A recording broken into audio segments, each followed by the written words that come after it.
Ahmedabad this is flight AI-171 take off के बाद engine 2 fail हो गया है। ऑल्टीट्यूड होल्ड नहीं हो रहा। Requesting immediate return. मीटे AI-171 अंडरस्टूड। आपको रिटर्न का क्लियरेंस मिल गया।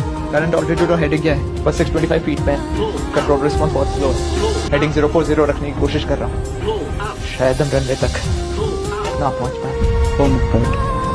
That AI-171 turn left 020। I repeat turn left 020। अब सिर्फ 2 नॉटिकल माइल्स दूर है रनवे से। सारी इमरजेंसी टीम स्टैंड बाय पर है। दिमाग का दोनों इंजन फेल हो गए। अब हम लाइट मोड पे पोस्ट लैंडिंग करनी पड़ेगी।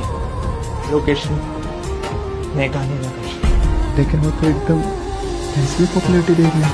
आखिरी रिक्वेस्ट, अगर बात करते करते सिग्नल लॉस्ट हो जाए तो प्लीज मेरी बेटी से कह देना कि पापा उससे बहुत प्यार। आपको कुछ नहीं होगा, हम सब आपके साथ हैं। मैं पूरी कोशिश कर रहा हूँ कि मदद करने की।